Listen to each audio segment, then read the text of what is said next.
Oh, hello. Can we please talk about UFC Vegas 55, headlined by Holly Holm and Ketlen Viera in the main event? So, yeah, it's going to be a good night of fights. So I'm going to basically run through. There's 4 fights that I've picked out that I think that there might be some value in the odds, or like, there's just something interesting that piques my interest in those fights.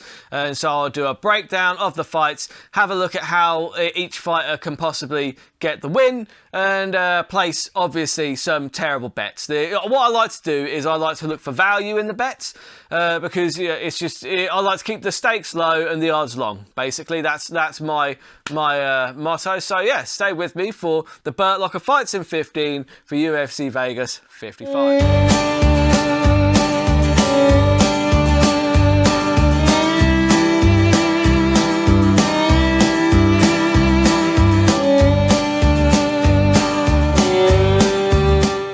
Right, so we're going to start off in the middleweight division here. You've got Chidi Njokuani against Dusko Todorovic. Sorry, yeah, this is going to be. I think this one might be quite one-sided, honestly. Todorovic is going to be up against it. Chidi Njokuani, he is really good. He's just very good at using his length, and he does have the reach advantage in this one. And he's just a very competent striker. He uses those long shots very well, and Todorovic has struggled with that in the past. So I think this one is, like I said, I don't think there's too much jeopardy there, because I mean the odds are very. If you want an underdog, go for Todorovic, but I don't think he's an underdog that's necessarily going to win this one. I think there is an underdog that might come through tonight. I'm still not betting on them, but there are certain elements to another fight where there could possibly be an upset. I don't see that avenue in this one. I really don't. I think that Njokuani, he's somebody to watch in the middleweight division. Actually, because he seems to be coming into his own, if that makes sense. He seems to just really be finding his rhythm, because I've been watching a few of his fights like on YouTube, and he does look very, very good. And I know that Adesanya wants those kind of fights with those kind of good strikers. The middleweight division is very, very interesting at the moment, and Njokuani is going to be one of those guys that starts to stack up. Once he starts getting into those top 10 fights, I would like to see how he stacks up. I don't think he's going to have too many issues here with Dusko Todorovic. I think it's going to be a stoppage TKO, most likely. I would say probably most likely in the first round. First 2 rounds are probably the most likely. But unfortunately, the odds on it aren't great. It's basically 2s on the stoppage, so you're getting even money on the knockout TKO stoppage for Todorovic. But that has gone onto the bet slip, because I do feel like there's a decent chance on that one. So then next up you have got Jailton Almeida 15-2 versus Parker Porter. Now this is the one where I thought actually that I still haven't gone for it personally, but if there was an underdog on the card, because he is a hefty underdog, he's about 5-1 against his Parker Porter. Now the reason for that is there's a lot of hype around Jailton Almeida. He is a killer. He's very, very good. He's very fast. He's very lean. He's got a very good frame. He's 6'4". He's got a decent reach. What's his reach? 79-inch reach. So Parker Porter, by comparison, is 6 foot 75-inch reach, but the key here is that actually Jailton Almeida, he fights at light heavyweight. His last 2 wins have been at light heavyweight. He got a TKO over Danilo Marquez, and he beat the Dagestani fellow, his name escapes me, in the Dana White Contender Series. But that was quite an interesting way that he won that, because I remember watching it, and one of the key things going into that fight, one of the kind of storylines they were pushing, was that the Dagestani guy was literally saying, well, I have that Khabib style, and actually Almeida went in there and just out wrestled him, just really fucked him up, got a submission in round 2, I think, something like that. But either way, it was a very impressive performance, and he's just, like I said, he's very, very fast. He's got very fast takedowns. He's very lean. He's tall for a light heavyweight. So even though he's going up to heavyweight, because that was the thing, yeah. Basically, the only caveat is that Jailton Almeida, he fights at light heavyweight. He's been able to do all those things to guys that were light heavyweights. He is going up to fight Parker Porter at heavyweight. Now, Parker Porter is a big lump. He really is. Like, he's built like a bowling ball. Like, people, like, I see loads of people in like the YouTube comments and that or on the weigh-ins saying, "Oh, that Parker Porter should be cutting to light heavyweight." I don't think he could, because yeah, okay, right, he's not tall, but look at his frame, man. Like, he's just one of those big dudes, and he's like, and his head's like a bowling ball. He's very difficult to put away. The last guy he fought, French fella, Burt, I think, was, yeah, kept on just trying to smack him, and like he was hitting him with some big shots, but there was nothing that was really affecting Parker Porter. And I'm wondering if Almeida's power coming up from light heavyweight is going to be enough to overcome Parker Porter. However, the most likely way that Almeida is going to approach this fight would be to shoot him for those really fast takedowns that he is extremely good at doing, and then finding the submission. In fact, the submission is like even money. That's not what I'm going for in this one, actually. I mean, I would say, like I said, side note, if there is an underdog that's going to come in on this card, I think there is a chance that it's Parker Porter. I really do. Because look, going up to a new weight class, like that's a lot of weight. Because whilst he's going to be the bigger guy, like he's literally like just frame wise, height wise, reach wise, he's going to be at a weight disadvantage. I'm wondering how that's going to affect him on the ground, because Parker Porter is a brown belt in Brazilian Jiu-Jitsu in his own right. So I don't think he's going to be a complete walkover on the mat. And I'm wondering, look, does Parker Porter get a takedown of his own? How is Almeida off his back? We've seen how good he is with his top game. Although he did land a lot of sweeps on the Dagestani fella in Dana White Contender Series. So, yeah, he is pretty good off his back. But I don't think that Parker Porter will win. But if I was going to take an underdog, a heavy underdog on this card, it would be Parker Porter, simply because we haven't seen Almeida at heavyweight yet. There's a lot of unknowns there. So, you know, it's a shot in the dark, and you're getting very long odds. You're getting 5-1 on Parker Porter just to win, which is, you like those odds. But the bet I'm going for, because for me, like the bookmakers, like they've gone in very low on the submission. They've got at even money. Almeida's last fight, he won by TKO, because once he gets him to the ground, it's almost pick your poison. You know, it's like so in that case, I'm gonna go with the TKO ground and pound just purely because the odds are 4.33, and that's not bad. I think, you know, the most likely scenario is that he gets the submission, but equally, when he finds himself in those situations, he's got very good ground and pound. So we could easily see a TKO ground and pound. So that's what I'm going for. TKO ground and pound for Jailton Almeida, 4.33. That's going on the bet slip. Just a quick shout out to Chase Hooper, who's back this weekend. He's actually got a pretty tough fight ahead of him. So I'll keep an eye on it and see how he does. Yeah, just shout out Chase Hooper. I just think he's quite a fun character. Wish him the best. And then you've got the co-main event. It's a really good one, actually. The co-main event is... It should be a top tier fight. It really has potential to be fight of the night. You've got Santiago Ponzinibbio against Michel Pejera.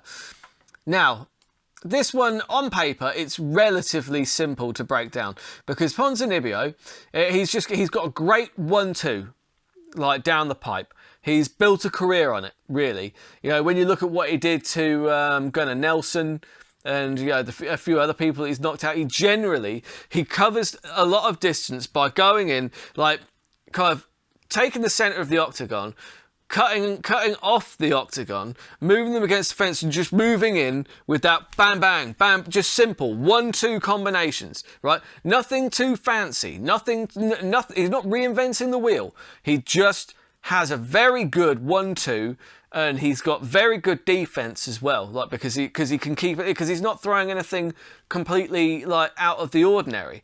Whereas Pejera, you've got as the polar opposite striking style of that. He's much more he's all about the big movements, the big flashy spinning kicks, the flying knees, just a big kind of like, because he's got a kind of like a capoeira background. I believe, I might be wrong there. I'm sure it's Pejera that has the capoeira background, which is like the kind of Brazilian dance thing. And yeah, and it shows, because he's very, just like, he's doing flips all the time. He uses a lot of energy doing that though. And that's where he has run into problems in the past. Now, for me, one of the things that is weird is obviously, I thought Ponzinibbio was younger than he was. He's like 35, I think. Let's, sorry, let me just fact check that. Fact check. I can't remember. It's because, yeah, Ponzinibbio... 35, and fucking, I thought that that Pejera was the older guy. He's not. He's 28. It's like, what? That can't be right. That cannot be right. I think that Michel Pejera has got one of them dodgy Brazilian passports. He is not 28. Come on, man. How am I? That is ridiculous. Like how am I like 9 years? No, not 9. 8. How am I 8 years older than Michel Pejera? Do you know what I mean? He looks like he could be my dad. I mean, not really, because obviously he's far more handsome and tan than I am. But yeah, I just don't. I did not expect him to be so young, like born in 1996. That's no, not having that. Not having that. It's crazy. No, thank you. Sorry, yeah, anyway. Back to the actual fight. The actual fight itself. For me, it's a question of do the fundamentals of Ponzinibbio outweigh the big, spectacular attacks, unorthodox striking style of Michel Pejera? And I think that they do. Personally, I really do. Ponzinibbio is a very slight underdog in this one. He's got, 180 is the favourite for Pejera, and you get an even money just for the win on Ponzinibbio. And me personally, I like Ponzinibbio to get the stoppage in this one. I think that it's going to be a later stoppage. I think it's most likely round 3, honestly, because I think that the fundamentals of Ponzinibbio are going to keep chipping away at Michel Pejera. I think as long as Ponzinibbio closes the distance and keeps it close, because Michel Pejera needs space to operate. It's like similar with those big flamboyant strikers. I mean, like Johnny Walker, for instance. People know that he needs space to do his big, like crazy, like Bruce Lee cross kick. That kind of thing. But as long as Ponzinibbio stays on him and keeps the pressure and keeps it close, he's going to be far better in that situation. I think that's where he's going to keep it. I think that Pejera's probably going to try throwing some big things, and his gas tank is going to fade. I think that Ponzinibbio is going to put him away. Second round, late second, third round, stoppage, knockout TKO. 4.50. Not bad at all. That's going on the bet slip. Then you've got the main event of the evening. Holly Holm versus Ketlen Viera. Now, this one, look, it's an interesting one, this, because both of these ladies, they're both good over 25 minutes. It's most likely a decision, this one, I would have thought, but that's not where I'm betting, because I'm kind of rolling the dice here. Because, look, Holm, she's been out since 2020, but I think that Holm, she's just very, very good. Look, Viera, she's coming off that five rounder with Tate where she won. Viera, she is just very good. She's very solid. She kind of throws with quite good power. She's pretty good on the ground. But I don't see Holly Holm being weak enough in any area for her to take advantage. I just don't. I think that Holly Holm, she's too smart. Holly Holm, we've just seen her in so many different fights where she's just fought, she's stuck to the game plan perfectly. Do you know what I mean? Where she needs to wrestle, she can wrestle. Where she prefers to strike, obviously, because she had a good boxing career as well, and she's just a very, very good kickboxer. You know, she understands range very well. She's very good at winning rounds, at outworking her opponents, and her gas tank is absolutely phenomenal. She will not fade as the fight goes on. I think Ketlen Viera might, if she's being frustrated with the striking of Holm. If Holm is able to keep the distance and just chip away. The side kick especially. The side kick is something that Holly Holm does very, very well. She covers a lot of distance with it, and she can land it to the knee, to the leg, and then, you know, to the midsection. And then when after she's thrown a few of those out, all of a sudden you're kind of worrying about that. Boom, she goes up top. And then, you know, like Bechka here, she'd be lights out. Holly Holm has got one of the best high kicks in that division. She really does. It's very fast, and it's just very technical. It's just she throws it so effortlessly, but she sets it up with body and leg attacks first. So you're thinking about the body and the leg attacks, and all of a sudden. And she does tend to land that particular strike when opponents are being frustrated. And that's where my money is going on this one. I think Ketlen Viera is very, very good. Right? I think her best path to victory is probably to try and take it to the ground. I'm not sure that she's going to find too much success in a kickboxing match with Holly Holm.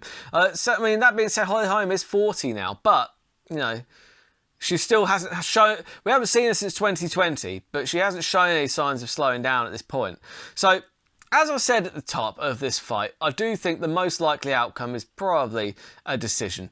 However, also, one thing I could see happening, it's where my money has gone, because there are just things there are so many different possible outcomes, but what I've convinced myself of, at the very least, is I think that as the fight goes on, if Holly Holm is finding success with the strikes, then Ketlen Viera is going to start thinking she's behind, and she will start becoming more reckless. She'll start coming forward, trying to throw bigger shots, and that is where I think the danger of her getting clipped with a head kick, of that high kick of Holly Holm, is going to be prevalent, and that's what I'm betting on. I'm going for, because the decision for Holly Holm is even money. It's barely even worth betting on. And actually, it's a 5-rounder. 5 rounds is a long time to go. A lot can happen in 5 rounds. So I'm going with Holly Holm by knockout TKO. That is 4.50. That is a far better odds to add onto my accumulator. And yeah, so my accumulator this week, you put all of those together, you've got Holly Holm by knockout TKO, Ponzinibbio by knockout TKO, Chidi Undrikani by stoppage, knockout TKO, so that's even money, didn't get much of that one, and then Jalton Almeida by TKO stoppage. I've just realised that I basically, last week I went all submissions, and this week I've gone all stoppages, so yeah, all TKOs. So yeah, the TKO quadruple ACCA for UFC Vegas 55 comes in at 175.50 to 1. That's worth putting a pound on. Like I said, for me, it's like having an MMA scratch card. You know, it's you put your £1 in, and you scratch them off as you go along. It adds a little bit of fun to the fights, and it's like having a scratch card, except you get to watch people punch each other in the face in the process of watching it unfold. So yeah, that's how I like to do it. So let me know in the comments who you're going to be betting on. Let me know your thoughts on the fights, and yeah, I'll be wrapping these up, recapping these bets and the event on Tuesday or Wednesday of next week. So until then, keep those odds long and those bets terrible.